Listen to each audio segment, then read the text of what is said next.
Una semana lleva la guerra en Ucrania con crudas imágenes que seguramente han visto, que han recorrido el mundo entero. ¿Cómo abordamos el conflicto con los niños y niñas? Es lo que vamos a conversar a continuación. Sí, vamos a tomar contacto con la psicóloga y académica de la Universidad Santo Tomás, Jade Ortiz. ¿Cómo está, Jade? Muy buenos días.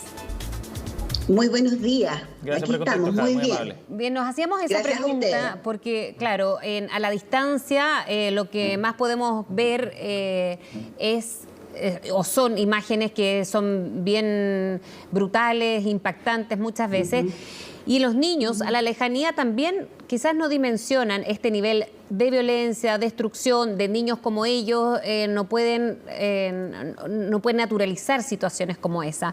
Ya iremos a hablar de los niños que están en la propia zona, que debe ser también terrible para ellos, pero ¿cómo lo hacemos desde aquí, con la lejanía? ¿Cómo abordar el tema de la guerra, que es un tema real, muy ingrato, pero real, Jade? Pero real, efectivamente. Mira, en situaciones de crisis siempre, frente a este tipo de contenidos, la primera recomendación tiene que ver con las intervenciones en crisis. Cuando tienes niños muy pequeños, la recomendación ideal es no los expongas a este contenido, que es distinto a estar en zona de guerra, ¿no es cierto? Nosotros que estamos acá, en esta otra punta, ¿no es cierto?, en este otro continente, tenemos la posibilidad de no exponer a nuestros niños pequeños a esos contenidos. ¿Por qué? Porque el niño pequeño y los niños en general, cada vez que hay una crisis, se exponen a la crisis en sí misma, se exponen a cómo los padres reaccionan y se exponen además a sus propios fantasmas, a sus propios temores que están asociados a la etapa del desarrollo vital. Por lo tanto, cuando tú tienes niños muy pequeños, la idea es evitar que entren obviamente en esa conversación. Y eso es bien difícil, ¿no es cierto? Y cuando tienes niños que ya más o menos, estoy pensando, 6, 7 años para adelante, que tienen normalmente, ya sabemos que el 83% de los chicos dentro de esa edad hacia arriba tienen celulares, ¿no es cierto?, tienen tablets y tienen acceso a la información. Nosotros tenemos que estar muy pendientes, sobre todo hoy día, muy pendientes de lo que están mirando respecto de, porque están saliendo incluso muchos videos en TikTok, y eso ustedes lo saben, ¿no es cierto?, que los chicos están teniendo acceso. Sí, Jade, ahora dime. Me imagino que hay una respuesta diferente de acuerdo a la edad que tenga cada uno de los niños, ¿no?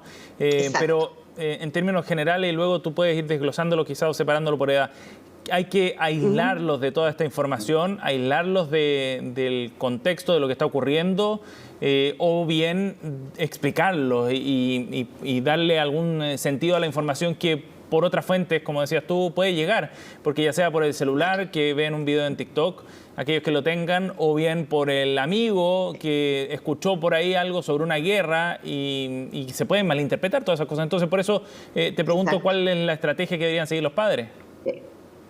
Recomendación general, niños muy chicos, ojalá aislarlos. Cuando ya comienzan a escuchar, explicar qué es, ¿no es cierto?, acorde al nivel y a la edad que el niño tiene. El niño te va a preguntar y tú le respondes a la edad que él tiene, y eso significa con el lenguaje del niño. Hay chiquititos que te van a decir, una guerra, están peleando, ok, y no quieres saber más, tú no le sigues explicando y dejas que el niño se va.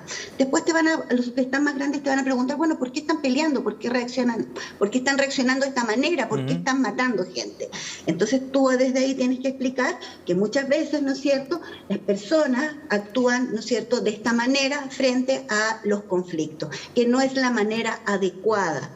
Y entonces desde allí tú ya le estás diciendo, mira, está ocurriendo algo, este algo, ¿no es cierto?, tiene que ver con una respuesta que damos los seres humanos y que no es la adecuada. Y de paso comienzo, y ahí viene como desde la niñez media, ¿no es cierto?, hacia la adolescencia, comenzar con ellos a trabajar y a conversar sobre cómo resolver los conflictos, y eso sí hay que hacerlo. Cómo entonces nosotros habríamos solucionado un problema, ¿no es cierto?, en vez de hacerlo con violencia, en vez de pelear, o estas personas que sabemos que pueden estar matando a alguien, ¿no es cierto?, cómo entonces lo resolvemos y le estamos dando la oportunidad de pensar y de educar para la paz. Mira, es triste, pero es cierto. Por un lado tenemos guerra y nosotros, los que estamos más lejos, entre comillas más lejos, ¿no es cierto?, tenemos la oportunidad de criar hoy día en la paz, entendiendo cuáles son las consecuencias de lo que está ocurriendo. Y en ese sentido, sobre todo con los adolescentes o con los prepúberes, con los niños prepúberes, comenzamos a tener este tipo de conversaciones. Si yo adulto me catastrofizo, si yo por lo tanto reacciono de una manera como hay que matar a todos los rusos, o hay que matar a todo el mundo, o qué mal que está el mundo, o qué mal esto, lo que le estoy transmitiendo entonces a mi hijo es que esa es la forma de responder, en vez de responder de una manera tolerante, conversada, con nuevas herramientas para enfrentar cualquier situación. ¿Te fijas o no? O sea, también depende de cómo yo adulto lo estoy tomando y cómo lo estoy transmitiendo en esa conversación. Lo otro que ocurre también es que los chicos van a hablar de la muerte y dependiendo de la edad, la forma en cómo ellos canalizan y entienden la muerte. Para el niño más pequeño morir significa un rato y que después esa persona va a volver. No logran entender la finitud, ¿sí? Entonces ahí, en ese instante es preferible no meterse, ¿no es cierto? Salvo que te pregunten y decir sí, efectivamente, y respondes con las creencias religiosas o espirituales que tú tengas. Eso le hace también muy bien a los niños. Si tú tienes una creencia asociada, ¿no es cierto?, a la vida, asociada con una religión, con tu espiritualidad, es bueno que también se la transmitas al niño desde el punto de vista de la esperanza y de la tranquilidad y no desde la catástrofe. ¿Y qué pasa cuando ellos ven a otros niños, por ejemplo, con sus padres huyendo en situaciones bien terribles de una guerra? ¿Cómo uno puede tener un mensaje esperanzador con eso cuando son de su misma edad y no tienen que ver con la guerra y tienen que pasar por eso también? Mira, en esos casos se pueden hacer trabajos súper bonitos, depende de la sensibilidad de los padres, ¿no es cierto? Estoy pensando también en los colegios, pero desde allí recoger cómo se siente ese niño, ¿no es cierto? Que te puede decir que tiene pena, el chiquitito te puede decir que le da pena verlos y tú acoger esa pena, acoger ese sentimiento asociado a la empatía del niño y puedes invitarlo, por lo tanto, a escribir una carta, ¿no es cierto?, donde el niño puede expresar lo que siente, a lo mejor enviarle una carta a ese niño de apoyo, que tenga la sensación de que puede hacer algo. Una de las peores cosas frente a las situaciones donde vemos dolor en el otro es sentir que no podemos hacer nada. Desde ese punto de vista también le pasa a los niños. ¿Qué puedo hacer? ¿Y nosotros qué podemos hacer de tan lejos? ¿No es cierto? Yo creo que esto algo nos está pasando también como adultos y además va a depender de cómo se mueve cada minuto, ¿no es cierto?, de esta guerra, que es cómo se va involucrando. Bueno, pero en este minuto a ese chiquitito, a esos niños se les puede invitar a decir, ¿qué puedo hacer? Yo hoy día puedo enviarle a lo mejor una carta, yo hoy día puedo entonces orar, si es que esto adentro de mis creencias, yo hoy día a lo mejor puedo hacer una práctica y en vez de ser egoísta y de pelear por un juguete o por un juego, este es el momento en que yo a lo mejor puedo enseñarles esa empatía, ¿no es cierto? Y esa tolerancia a mi hijo y educar para la paz. O sea, educar para la paz significa aprender que no siempre voy a ganar, aprender a tolerar, ¿no es cierto?, lo que es distinto y lo que no siempre puede ser mío o no, aprender en la paciencia. Y entonces eso es lo que yo le puedo transmitir a mi hijo como esperanza.